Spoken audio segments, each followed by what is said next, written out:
Peaceful Saturday po sa inyong lahat. Kumusta po kayo? Mapayapang weekend sa ating lahat. At sana lahat tayo ay magkaroon ng tahimik at relaxing na weekend saan mang parte tayo ng mundo ngayon. Viral ngayon yung ginawa ng isang pasahero sa Move It driver na umabot pa sa programa ni Raffy Tulfo. Kinilala ang Move It driver na si Vicente Yang Jr. at ang kanyang babaeng pasahero na si Jayan Gadiani. Hindi ko masisisi ang mga netizens na talagang nagalit dito sa pasaherong si Jayan. Kahit ako mismo, talagang nabwisit ako at nainis dahil sa ginawa niya sa Move It rider. Noong una kasing lumabas itong balitang ito, paniwalang paniwala ang mga netizens na nagsasabi ng totoo itong pasaherong si Jayan. Ayon kasi sa kwento niya, hinold up siya ng Move It rider. So instead na ibaba siya doon sa kanyang destination, sa ibang destination doon siya ibinaba, at pinilit siya na ibigay sa rider yung kanyang bag na may lamang pera na nagkakahalaga daw ng halos 4,000 pesos. At hindi lang ito yung ginawa ng pasahero. Pumunta pa siya at inireport pa ito sa Pasay Police na kung saan talagang nanindigan siya na hinold up siya nitong Move It driver na si Vicente. At dahil nga sa ginawa niyang ito, sinuspinde ng Move It Company ang rider habang patuloy ang investigasyon dun sa alegasyon sa kanya ng kanyang pasahero. Pero itong Move It rider na si Vicente talagang naninindigan siya na hindi totoo yung mga ibinibintang sa kanya. At hindi rin niya maisip kung saan nanggaling ang galit ng pasahero sa kanya at kayang-kayang gumawa ng napakamalisyosong kwento. At dahil nga sinuspindi siya natural, wala siyang trabaho, wala siyang kita. At ito yung nagpalala sa sitwasyon nilang mag-asawa dahil meron silang 3 anak at umaasa ito sa kinikita ng Move It rider. Although may trabaho rin naman yung asawa niya pero hindi sapat. Kumbaga, hati silang mag-asawa sa gastusin. Yung kinikita ng Move It rider daw ay para sa kanilang araw-araw na pangkain at yung kinikita naman ng asawa niyang babae ay para naman sa mga bills, monthly bills. Ang masakit pa nito, sirang-sira siyempre yung pangalan nilang mag-asawa. Damay pati yung asawa.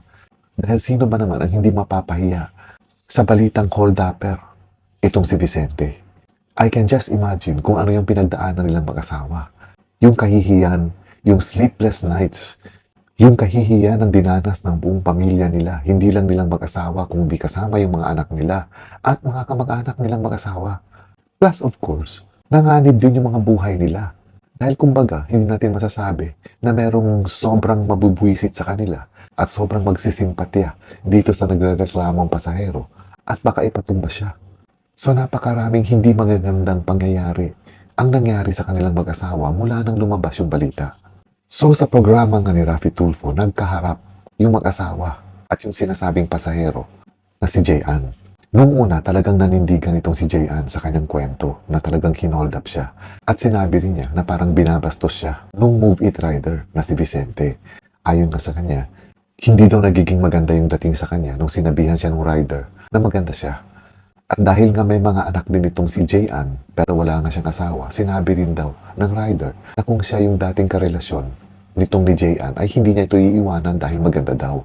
Sinasabi rin ni Jayan na parang sinasadya ng rider sa pamamagitan ng kanyang pagmamaneho na parang binibrake daw niya yung kanyang sasakyan para every time na mag-brake, tatama yung hinaharap niya dun sa likod ng rider na talaga namang itinanggi ng Move It rider. Kumbaga, wala siyang iniisip na mali siyang ganun. Yung pasaherong si Jayan lang ang nag-iisip na parang may masamang motibo sa kanya, itong rider. Na gusto siyang chancingan nung rider. At pakiramdam nga niya ay binabastos siya. At dahil nga daw dito ay naisip niyang gantihan itong rider. At ito yung paghihiganti na naisip niya without thinking sa consequences na mangyayari dun sa pamilyadong rider. So, kayo na po noong May 28, tama ho ba? Yes po. Tuesday po yon bandang 11:19. Yes po. Pinick up niya po kayo sa Telos Araneta. Going to Telos McKinley Makati. Yes po. Dumating po kayo sa Telos McKinley Makati? Hindi po. Hindi kayo dumating doon? Hindi niya po ako doon binaba. Saan niyo po kayo binaba? Bali po kasi ang pick up, binaba niya po ako sa may Pasay po. Sa pagitan po siya ng Kabayan Hotel. Tapos po yung katabi po ng Kabayan Hotel, para po siyang may mga yero, which is extension daw po ng Kabayan Hotel na ginagawa. Tapos yung katabi po nun is Metrobank po. Yan nga po sir ang tinatanong ko ngayon sa iyo. Ano ang dahilan bakit magsisinungaling si ma'am? Bakit magsisinungaling ang iyong Opo. kliyente? Hindi ko rin alam, sir. Kasi hindi ko naman kilala yung tao na yan, sir. Sa booking lang kami nagkakilala. Napakasinungaling nyo, ma'am. Pinabako ko yun ng tama dun. 134 yung pamasahin nyo. Nagbayad kayo ng 150. Susuklian ko pa nga kayo dapat, di ba, ma'am? Tama ba, Tapos, ma'am? anong sabi nyo? Hindi, kuya, okay na yan. Nagpasalamat pa ako sa inyo, ma'am. Hindi ko akalain gaganituin nyo ako. Paano ako gagawa, ma'am, ng istorya? Sa tingin mo ba, papaspasin ko yung Pasay papunta ron sa panibago kong booking? Ano ko si Superman? Ma'am, di ako gumagawa ng kwento rito. Sabi ko po sa kanya nung una, ibaba niya po ako kung saan man po since lumagpas na po siya and lalakarin ko na lang papunta po dun sa may... sabi niyo sa kanya? Exacto. Sabi ko po, kuya, kung hindi mo ko kayang sa drop-off ko, ibaba mo na lang ako kahit saan dyan, tapos ako na lang papunta dun po sa drop-off point ko po dapat. May sinasabi ba siya kung bakit hindi kanya dinadrop off doon sa... Ang tangi niya lang pong sinasabi from the moment na hindi po siya nag-turn left, tapos dumiretso po siya, ang lagi niya lang pong sinasabi sasamahan ko lang daw po siya. May pupuntahan daw po siya, sasamahan ko lang daw po siya, saglit lang naman daw po. Tatakot po ako kasi po, hindi naman po yun yung first time kong mag-move it. So, hindi ko po akalain na ganun po yung mangyayari po that night. Kasi ko lang po, papasok lang naman po ako sa trabaho At hindi rin niya naisip na hindi siya makakalusot. Dahil kumbaga habang ginagawa yung investigation, maraming pruweba ang magtuturo na hindi siya nagsasabi ng totoo. Unang-una na nga yung sinasabi ni Rafi Tulfo na may GPS na ginagamit, ang Move It app, na kung saan malalaman doon kung saan siya ibinaba at kung ano ang nangyari pagkatapos siyang ibinaba. So ayon nga sa kwento ng rider, pagkatapos ng maibaba itong si Jayan, in less than 5 minutes ay nagkaroon ulit siya ng panibagong pasahero. Kaya imposible daw na hindi niya ibinaba ito si Jayan, instead ay iniba niya yung daan at dinala siya sa isang madilim na lugar na kung saan pinilit niyang kunin yung bag ng pasahero niya. Also, nangangalap din ng sariling mga ebidensya itong mag-asawa para mapatunayan na nagsisinungaling nga itong si Jayan. Hinaluglog din nila yung mga CCTV kung saan maaaring makakuha sila ng ebidensya na magpapatunay na walang katotohanan yung ibinibintang dito sa rider. Sobrang perwisyo ang idinulot nitong aligasyon ni Jayan sa mag-asawa. Nakakaawa. Dahil apektado pati yung pamumuhay nila. At sirang-sira yung pangalan nila. Later on, dun sa programa ni Rafi Tulfo, umamin itong si Jayan. Nagawa-gawa niya lang yung mga alegasyon niya. Sorry kuya. Ayun po, hindi ko lang po talaga na and yun nasa isip ko po noon. Like kahit i-report ko, hindi naman siya pero yung mga nakikita ko po ngayon, lalo na yung mga comments po na nababasa ko din against me, lalo na po sa kanya. Mostly mga pasahero. Naisip ko po na siguro po, masakit po yun sa part niya, lalo na alam niya po sa sarili niya na talagang hindi naman po niya ginawa po yun. And yun po, nasa ko rin po na, like, what if sa akin ganun, kunyari mayroon po akong maliit lang na bagay na nagawa sa ibang tao na para sa kanila hindi maganda. Tapos binawian po ako ng ganito kalaking Yung parang ginawa niyo? Siyempre po, definitely yung kung ano po yung nafe-feel niya ngayon, ganun po rin ang mangyayari sa akin. Kaya po, yun po, humingi po ako ng sorry sa, kagaya po nung sinabi niyo kanina na tapusin na natin ito nung sinabi po niya kanina, like, parang mag-aano na po ay kaso, nakaano po, di ba? So, parang... So, buburahin niyo po yung post niyo? Opo, willing naman po. Matagal ko na pong gustong gawin yun, kaso po... Hanggang ngayon po ba, nandiyan pa rin? Nasa profile ko po. Nakalak naman po yung profile ko, so hindi na po siya... Nakikita pa rin ng tao? Hindi na po, kasi nakalak mga friends niya po. Anong reaction niyo po, sir, na siya po humingi ng sorry sa inyo? Hindi ko alam, sir. Bigat kasi ng paratang bulangin mo. Hindi ko alam kung kaya kita patawarin sa ginawa mo. Hindi lang ako yung sinira mo, hindi lang yung kumpanya niya. Yung buhay ng pamilya ko pa, sinira mo. Alam mo, natatrat yung mga kamag-anak ko. Yung isip nila, baka mamaya sindikato ka.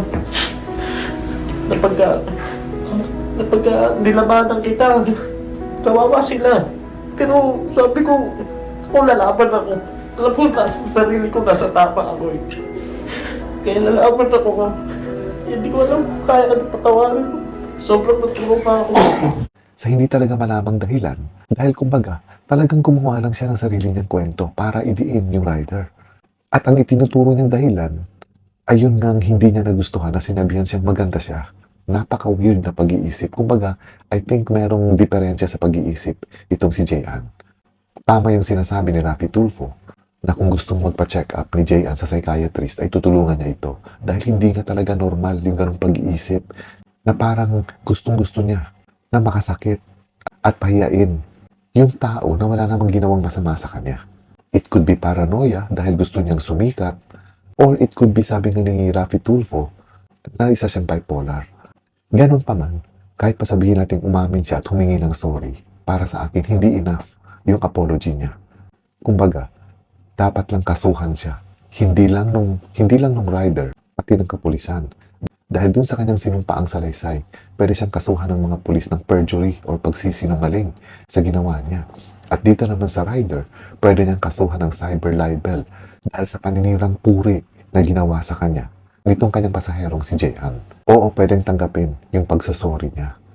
Pero yung kasalanang ginawa niya, ibang usapan yon. Kailangan niyang panagutan yon.